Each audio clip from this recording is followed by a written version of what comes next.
क्या एसडीएम ज्योति मौर्य अपने आप को खलनायिका महसूस करने लगी हैं? क्या मनीष दुबे के साथ एसडीएम ज्योति मौर्य का नाम जुड़ने के बाद दिल्ली हाई कोर्ट से जल्द सुनवाई की मांग पर अड़ी हैं एसडीएम ज्योति मौर्य? नमस्कार इंडियंस, मैं आपका दोस्त देवेंद्र पटेल अपना इंडिया से। आज के एपिसोड में दोस्तों हम बात करेंगे एसडीएम ज्योति मौर्य के दिल्ली हाई कोर्ट वाले प्लान के मामले में। दिल्ली हाई कोर्ट में एसडीएम ज्योति मौर्य ने जो अगस्त के महीने में एक रिट दायर की थी, उसमें उन्होंने मांग की थी कि सोशल मीडिया और मीडिया पर जितने भी तमाम वीडियो, ऑडियो और न्यूज़ जो भी मेरे अगेंस्ट चल रही हैं, जो चलाई जा रही हैं मेरे मामले में, उनको तत्काल हटाया जाए। लेकिन इसमें 22 सितंबर की डेट दिल्ली हाई कोर्ट के द्वारा दे दी गई थी। लेकिन एसडीएम ज्योति मौर्य ने पुनः एक रिट दिल्ली हाई कोर्ट में दायर की है, जिसमें जल्द सुनवाई की मांग की है। और एसडीएम ज्योति मौर्य ने उसमें ये कहा है कि समाज में मुझे एक खलनायिका का रूप दे दिया गया, यानी कि लोग मुझे खलनायिका मानने लगे हैं और मुझे समाज में मेरा निकलना उठना बैठना बहुत मुश्किल हो रहा है। मेरे 2 बच्चे हैं, उनकी शिक्षा चल रही है, किसी भी सामाजिक कार्य में जाना मेरा मुश्किल हो रहा है और मुझे तरह तरह के मेरे पास फ़ोन्स कॉल आ रहे हैं। मैं अपने आप को असहज महसूस कर रही हूँ, मेरी निजता जो है वो भंग हो रही है, प्राइवेसी को बहुत बड़ी ठेस लगी है। अब जो है मेरी लाइफ कहीं ना कहीं देखा जाए तो सिक्योर नहीं है, मुझे सुरक्षा की भी ज़रूरत है। तमाम ऐसी बातें एसडीएम ज्योति मौर्य ने दिल्ली हाई कोर्ट के समक्ष रखी हैं और न्यायालय से ये मांग की है कि मुझे इस मामले में तुरंत सुनवाई करने के पश्चात न्याय दिलाया जाए, यानी कि जितनी भी मीडिया, सोशल मीडिया और ऑडियोज़, जो भी वीडियो और तमाम ऐसी फिल्म्स हैं जो मेरे मामले में बनी हैं, उनको हटाया जाए और निर्देश दिया जाए सूचना एवं प्रसारण मंत्रालय को कि मेरे खिलाफ जो भी प्रसारित है उसको तत्काल हटाया जाए। ऐसी अनोखी मांग एसडीएम ज्योति मौर्य ने दिल्ली हाई कोर्ट के समक्ष पुनः रखी है, रिट दायर करके।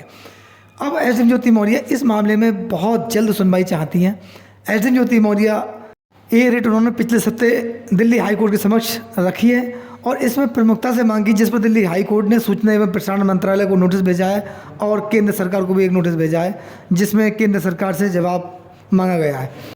दोस्तों, यहीं पर लोगों का कुछ ये भी कहना है कि अगर एसडीएम ज्योति मौर्य को समाज से इतना प्रेम था, समाज से इतना हित था और उन्हें पता था कि एक मैं प्रशासनिक अधिकारियों जो मेरे द्वारा कृत किए गए हैं उससे समाज पर बहुत बड़ा असर पड़ेगा, यानी कि देश की जनता, समाज की जनता जो है कहीं ना कहीं पीड़ित होगी, ये जागरूकता एसडीएम ज्योति मौर्य के अंदर बहुत लेट आई।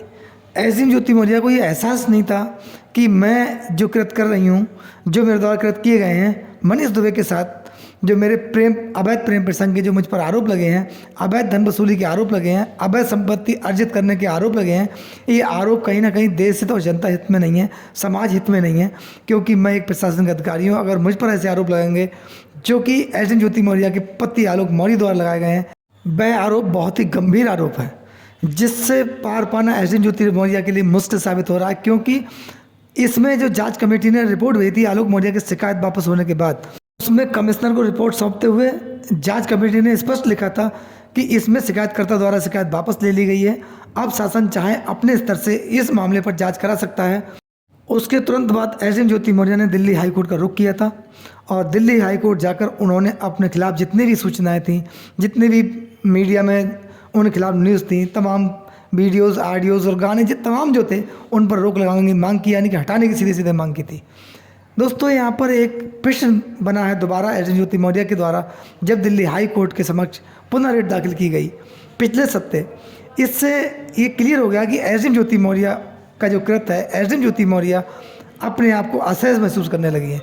उन्हें ये महसूस हुआ है कि कहीं ना कहीं मेरे द्वारा जो कृत किया गया बहुत गंभीर प्रवृत्ति का था, इससे देश की जनता पर बहुत प्रतिकूल असर पड़ा और लोग कहीं ना कहीं पीड़ित हुए।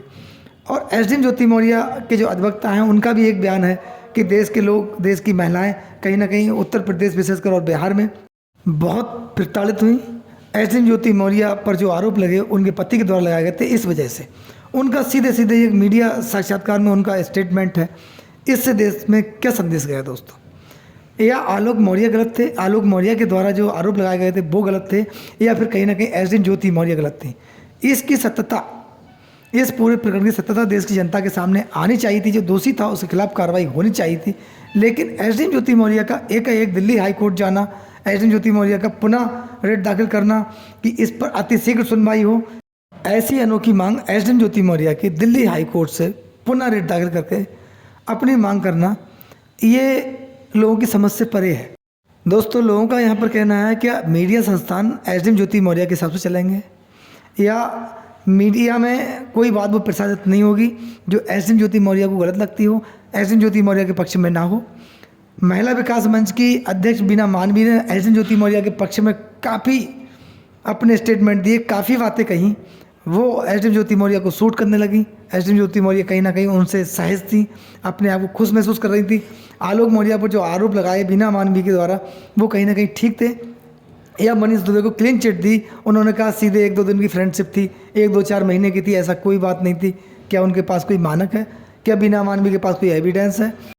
क्या वो मुख्य रूप से प्रमुखता से इस बात की पुष्टि करती हैं कि एस एन ज्योति मौर्य मनीष दुबे के साथ 2-4 महीने से थी कांटेक्ट में? ये क्या है? बीना मानवी का ऐसा स्टेटमेंट क्या देश की जनता और समाज के हित में है? एक प्रकार से देखा जाए तो गंदगी फैलाने जैसा मामला है बीना मानवी के द्वारा। क्यों कि किसी के द्वारा कोई अपराध एक बार किया गया हो, 2 बार किया गया हो या बहुत कम समय किया गया हो, वह अपराध की श्रेणी में नहीं आता है। जो लोग लंबे समय से पेशेवर अपराधी होते हैं, क्या वही अपराधी हैं? या एस एन ज्योति मौर्य और मनीष दुबे के बीच जो वार्तालाप हुई, जो उनके संबंध थे, अवैध संबंध है, जो भी संबंध थे, उनके पति आलोक मौर्य ने जो आरोप लगाए थे, उन आरोपों को महिला विकास मंच की अध्यक्ष बीना मानवी सिरे से नकार सकती हैं और वो सीधे प्रमाण के साथ कह सकती हैं कि एस एन ज्योति मौर्य और मनीष दुबे के बीच में ऐसा कुछ नहीं था। क्या वो इन चीज़ों से वाकिफ़ थी? इन चीज़ों पर प्रश्न उठ रहे हैं, लोग कह रहे हैं अपनी बात कि बीना मानवी के जो स्टेटमेंट है, जो उन्होंने कहा है, वो कहीं ना कहीं गलत है।